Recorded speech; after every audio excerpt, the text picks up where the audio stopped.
Nalubog sa baha ang ilang lugar sa Oriental Mindoro dahil sa malakas na ulan. Nagmisulang ilog ang National Road sa bayan ng Mansalay kahapon dahil sa baha. Binaha rin ang Pinagsibangan 2 Road sa bayan ng Nauhan. Maraming residente at motorista tuloy ang naperwisyo. Ayon sa Pag-asa, ang maulang panahon kahapon sa Oriental Mindoro ay epekto ng low pressure area na dating Bagyong Wilma. Nalubog sa baha ang ilang lugar sa Oriental Mindoro dahil sa malakas na ulan. Nagmisulang ilog ang National Road sa bayan ng Mansalay kahapon dahil sa baha. Binaha rin ang Pinagsibangan 2 Road sa bayan ng Nauhan. Maraming residente at motorista tuloy ang naperwisyo. Ayon sa Pag-asa, ang maulang panahon kahapon sa Oriental Mindoro ay epekto ng low pressure area na dating Bagyong Wilma. Naniniwala ang isang accredited lawyer sa International Criminal Court na hindi basta-basta isa sa publiko ng korte kung may arrest warrant na para kay Senador Ronald Bato de la Rosa. Posibleng mas maging maingat din daw ang ICC matapos ang magulong pag-aresto noon kay dating Pangulong Rodrigo Duterte. May unang balita si Tina Panganiban Perez. Sa isang Facebook post, sinabi ni dating presidential spokesperson Harry Roque na lumabas na umano ang arrest warrant para kay Senador Bato de la Rosa mula sa International Criminal Court. Pinayuhan din ni Roque si de la Rosa sa naturang post na huwag magpakidnap. Sabay sabing dapat igiit nito ang karapatang maiharap muna sa isang korte sa Pilipinas. Sa huling balita, nasa The Hague si Roque pero wala naman siyang binigay na detalye kung saan niya nakuha ang impormasyon. Wala naman daw natanggap na impormasyon kaugnay sa arrest warrant ang legal counsel ni dating Pangulong Rodrigo Duterte na si Attorney Nicholas Kaufman.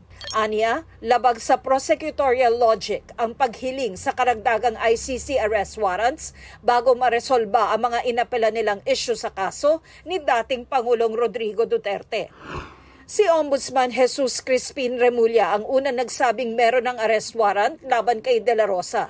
Pero sabi ni Attorney Nicholas Kaufman, hindi siya naniniwalang magpapabaya si Remulla sa posibilidad na ma-contempt sa pag-leak ng confidential na arrest warrant. Punto niya, walang ganoong panganib sa pagkakalat ng fake news.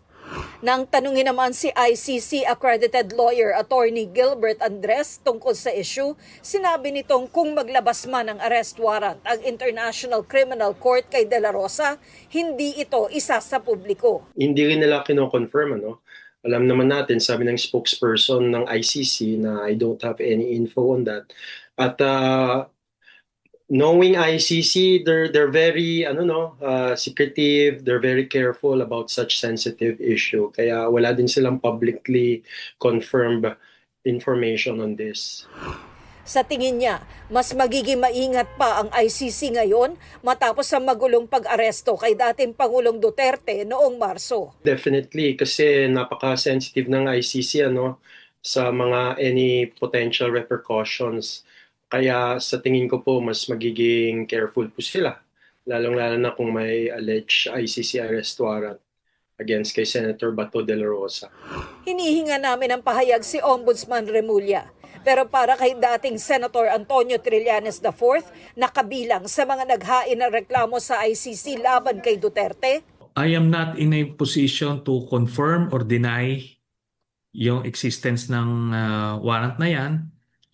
Ang masasabi lang natin, we will have to give the benefit of the doubt kay Ombudsman Boying Remulla kasi he won't have any reason to make up stories. Ito ang unang balita. Tina Panganiban Perez para sa GMA Integrated News. Ipinababasura ng Office of the Prosecutor ng International Criminal Court at ng Office of the Public Counsel for Victims ang apila ni dating Pangulong Rodrigo Duterte kaugnay sa jurisdiksyon ng korte sa kanyang kaso. Ay sa ICC prosecutor at kampo ng mga biktima, bigo ang defense team na patunayang mali ang desisyon ng Pre-Trial Chamber 1 na may jurisdiksyon ng ICC sa kaso ni Duterte na crimes against humanity. Dati pang ginigit ng kampo ng dating Pangulo na hindi saklaw ng ICC ang kaso dahil kumalas na ang Pilipinas sa Rome Statute noong March 2019. Batay sa desisyon ng Pre-Trial Chamber 1 noong Oktubre, By jurisdiction pa rin ng ICC sa mga krimeng nangyari noong state party pa ang Pilipinas.